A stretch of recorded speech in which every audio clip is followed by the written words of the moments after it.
50 people at a time, and the first and most important criteria is, do you play well with others? So that's what we do the interview about. We could just ask you, do you play well with others? And the answer is? Yes. Yeah, okay, so it's a lousy question. So instead what we're going to do is pair you with another job candidate, make you do a task for 30 minutes. And the job candidate's job is to make the other candidate look as good as possible, and vice versa. Then you get to do a second exercise with a second person and a third exercise with a third person. And at the end of the night, we're simply going to ask all of our observers who showed the best teamwork. First, #1 criteria for getting into Menlo. We figure if we get people with really good team skills who seem technically competent, we can raise their ability up with our organization. Actually true. We put it to the test. We simulate our work environment during the interview. We actually put them to work. I think the other broad principle that we apply here is make sure that the interview process gives the candidate as much a chance to evaluate us as a place to work as it is for us to evaluate the candidate. And I can start to talk about all the amazing productivity gains when you put two people on one computer, particularly two people that have been switched around every week. Well, imagine if you type the wrong codes into a computer and you get it wrong. That error may manifest itself in disastrous ways later. And so very important to catch those mistakes as they're being made. If Ted and Ian are paired at a computer together and Ian's on the keyboard, his job is to think out loud while he's doing the pairing. Ted's job is to ask Ian questions about what he's doing.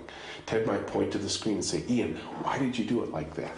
And Ian might say, boy, good catch, Ted, you're right. That isn't right. And he goes and fixes it and looks over at Ted and says, boy, that was really subtle. I'm surprised you caught that. Ted looks at him and says, Ian, I didn't catch anything. I just asked why you did it that way. Humans are really funny that way. Suddenly when we wake you up out of your stream of consciousness, you see things that you never saw before. And that's what the pair partner gives you. If we need more done, we can add more people. That's one of the powers of pairing that I get. If I have 4 people working together on a project in 2 pairs and I need to get twice as much done, I will take the 4 of them, split them apart into 4 separate computers, add 4 more people, and suddenly I'm nearly doubling the output. The greatest single source of job satisfaction is actually getting things done. And here you will see the way we monitor status, the way we self-report our status. There are very explicit points during the course of a day and a week where it is just incredibly obvious that you got something done and that it was recognized as being done. Menlo Innovations. It is a place that we have crafted to very intentionally create a culture focused on the business value of joy.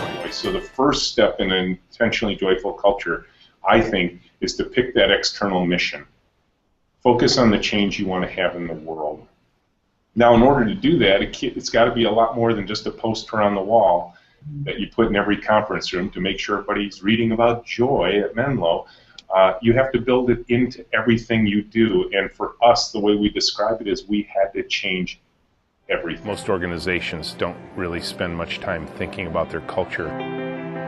People are coming from all over the planet to come visit this space that's in the basement of a parking structure in downtown Ann Arbor, Michigan. And they're coming for a reason. They're coming to see something. What most people are looking for is some lessons around what it takes to build an intentionally joyful culture.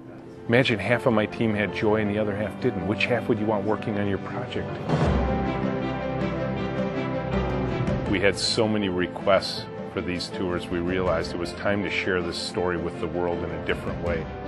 And that's how the book came to be. The space is flexible. We work 2 to a computer. We assign these pairs. We switch them every 5 working days.